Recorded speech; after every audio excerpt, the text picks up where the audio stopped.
After Microsoft's first console device launch with the original Xbox, not only gamers but many people looked to see if Microsoft would continue their venture into the gaming industry. While the original Xbox in terms of performance was ahead of its competition upon release, it struggled to compete with Sony's PlayStation 2 in terms of sales and popularity.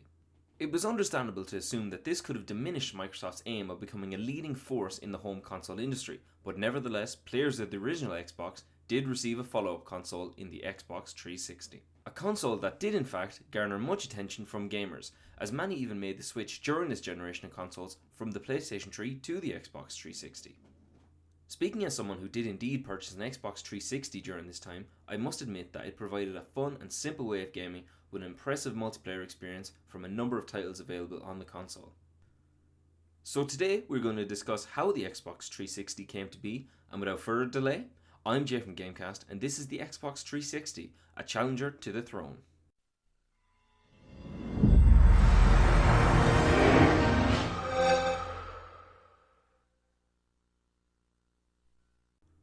Microsoft actually began to develop the concept of a follow-up console to their Xbox in early 2003. In February of 2003, planning for the Xenon software program began with Microsoft Vice President Jay Allen leading the project.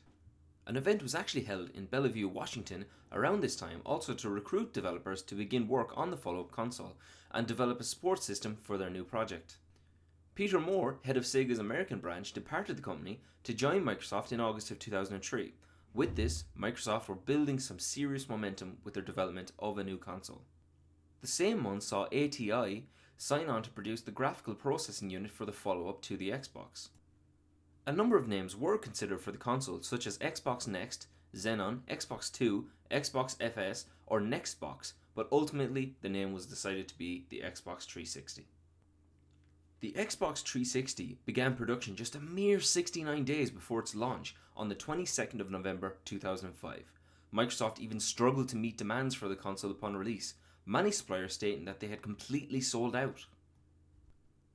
After a period of time, many users of the Xbox 360 found some technical difficulties from the machine, which is now famously known as the Red Rings of Death. It was called a general hardware failure by Microsoft and required a service from a Microsoft technician to fix the issue.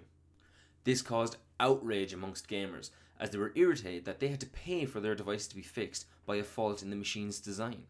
Since the fiasco, Microsoft released redesigned versions of the Xbox 360 to fix the problem.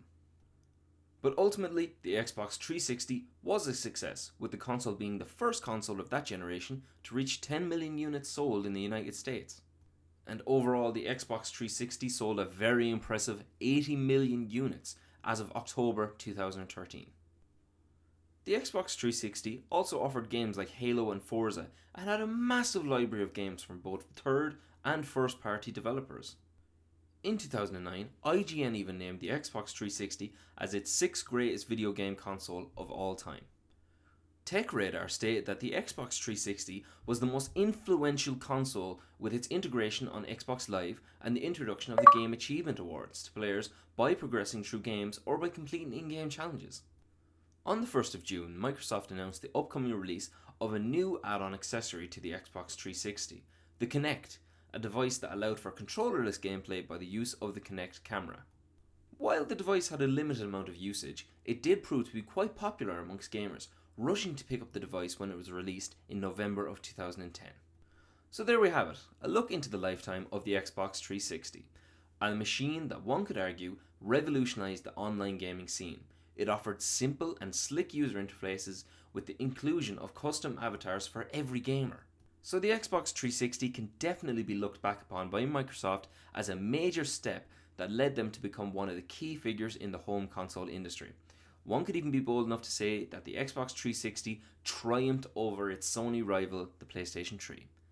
Let us know your memories of playing with your Xbox 360 below in the comments.